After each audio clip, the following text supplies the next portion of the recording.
నువ్వైతే చకచకచకమని వెళ్ళి గుడికి తీసుకొచ్చేస్తావు అని.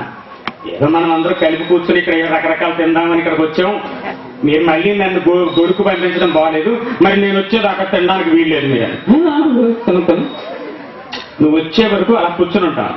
సరే వెళ్తున్నా, ఇదిగో తినకూడదంతే అని. తినను. ఇదిగో తినకూడదంతే అని. తినను. సరే వెళ్ళింది. ఓ ఆ టేబుల్ ఈ టేబుల్ అన్ని టేబుల్ దగ్గర కూర్చొని తినేస్తుంటే పాప మీకు ఏం చేయాలి తెలియలేదు. నక్క అయితే పక్క టేబుల్ అని చూసి అంటుంది, పాప ఆగలేకపోతుంది.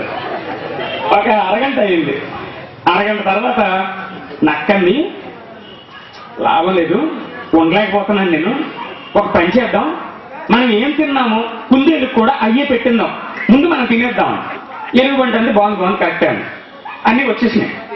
అన్నీ వచ్చేసి సర్దేసిన తర్వాత సింహం అంది, ఎంత సమయం ఆగాం, పోను 10 నిమిషాలు ఆగలేమా, ఏంటి ఇంకా పట్టాలేదు గొడుగు, ఏదైనా లారీ కింద పడి చచ్చిపోయింది అయితే అని చెప్పి గేట్ అంత చూస్తుంది. రాలేదు, అది చల్లారిపోతున్నాయి. ఎలుగుబంటి అంది గొద్దు తినేద్దామని. అయితే 1 2 3 తినేద్దాం అనేసరికి ఆ గుమ్మం పక్క నుంచి కుందేలు, మీరు ఎలా తినేస్తే నేను పట్టడానికి వెళ్ళంతే అందరు.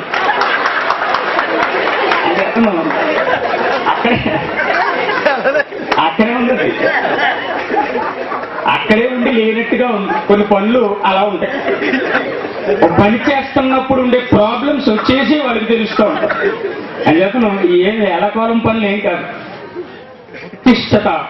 ఉత్తిష్టత ప్రాప్య వరాన్ని బోధత, లేవు, లేచి నిలబడు, అంత శక్తి నీలోనే ఉంది, నువ్వేదైనా సాధించగలవని సందేశం ఇచ్చిన వివేకానందని ఇక్కడ నిలబెట్టారు. చివరి రాజాదిరాజ రాజపరమేశ మూడు రాయరగండ సాహితీ సమరాంగన బొరజాడ అప్పారావు గారు. ఇంకా అక్కడికి వెళ్తే లక్ష్మణరావు గారు చెప్పినటువంటి ఒక మహత్యం అక్కడ ఉన్నాడు. హారోం హారోం హర పదండి ముందుకు పదండి తోసుకు పోదాం పోదాం పైకి మరో ప్రపంచం పిలిచింది అన్న మనిషి ఆయన. పైగా ఆయన మామూలు వాడా. ఐ అని ఒక కవిత రాశాడు. ఐ అంటే నేను అని అర్థం, కన్ను అని అర్థం. ఐ కన్ను. ఏమిటా కన్ను అంటే కవి కన్ను. ఆ కవి కన్ను ఎటువంటిది అంటే కష్టజీవికి అటు ఇటుగా నిలబడ్డది. జీ వి ఈ పక్కక్షరం ఆ పక్కక్షరాన్ని కలిపితే కవి అవుతుంది.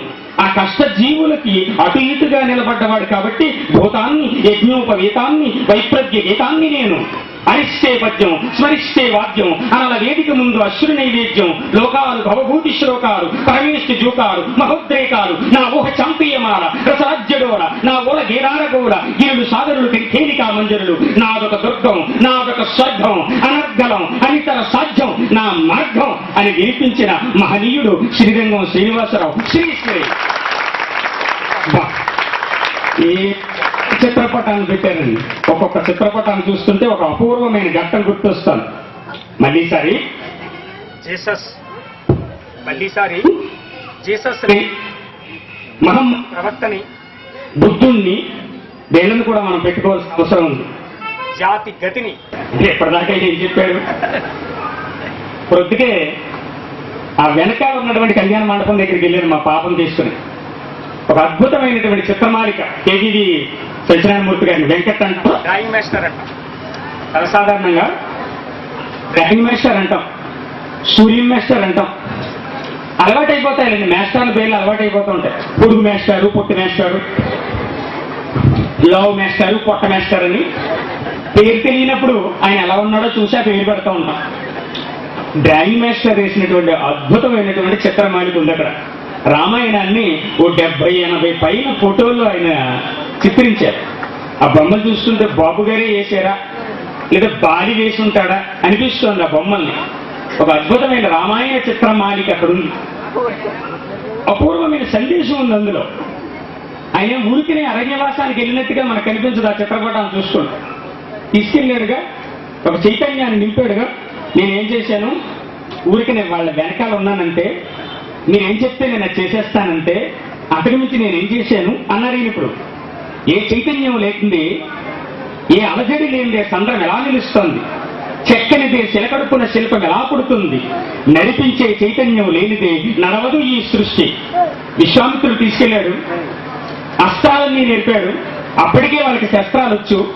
అపూర్వంగా వాళ్ళ అరణ్యంలో సంహరణ చేశారు, విద్యా వ్యవస్థను రక్షించారు. 26 మందిని తీసుకెళ్లిపోయిన తర్వాత 20వ ఆవిడ సీతాదేవి.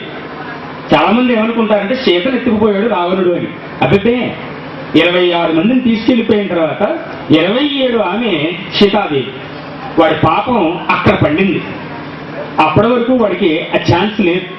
ఆ 27 ఆవిడ దగ్గర వాడి జీవితం సమాప్తమైంది, సహజమైంది. ఉదయం వచ్చిన సంక్రాంతి సినిమా లాంటిది జీవితం, మధ్యాహ్నం వచ్చిన రోబో సినిమా లాంటిది కాదు జీవితం.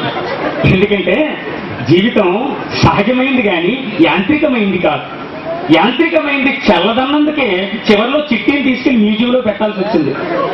జీవితం సహజమైంది కాబట్టే 10 లక్షల రూపాయలు పాస్బుక్ లో ఎందుకున్నాయి అడిగినటువంటి మరొకల ప్రశ్నకి హాస్పిటల్లో సమాధానం చెప్పాడు ఆ కథానాయకుడు సంక్రాంతి సినిమాలోను. నిజంగా జీవితం సహజమైంది కానీ యాంత్రికమైంది కాదు. నాకు ఆ ముగ్గు చూస్తుంటే అనిపించింది, ముగ్గుకి ఒక వేదిక కావాలి, చాలా అందమైన స్థలం కావాలి, జీవితాన్ని నిర్మించుకోవడానికి కూడా అటువంటి వేదిక ఒకటి కావాలి. ముగ్గుని మనం తయారు చేసుకోవాలి, అది మెత్తగా ఉండాలి, అందులో పిండి కలుపుకోవాలి, జీవితం అంత జాగ్రత్తగా నిర్మాణం చేసుకోవాలి. ముగ్గు పెడుతున్నప్పుడు చుక్కలు తప్పులు రాకుండా చూసుకోవాలి, తప్పులు వస్తే చెరిపి మళ్ళీ పెట్టుకుంటూ ఉండాలి. అంటే అతని జీవితంలో చేతులు వస్తుంటాయి, జీవితంలో చాలా అడ్డం నిలువు ఉంటూ ఉంటాయి, వాటిని సరి చేసుకోవాల్సిన అవసరం ఉంటుంది. దీనికి కలపబోయి దాన్ని కలుపుతూ ఉంటాం, ఇది కాదని తెలిసిన తర్వాత మళ్ళీ సరిగ్గా కలుపుతూ ఉంటాం. ఇన్ని కలిపిన తర్వాత రంగుల్ని అద్దుతాం.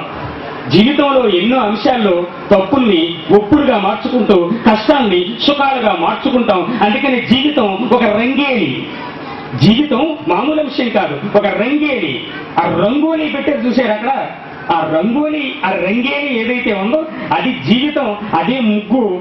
మన ముగ్గు అందంగా ఉండాలని చూసుకోవాలి తప్ప ఎదుటివాడిని మోసం చేసి మన ముగ్గులోకి దింపుకోకూడదన్నది కూడా ముగ్గు మనకు అందిస్తున్నటువంటి సందేశం ఇది.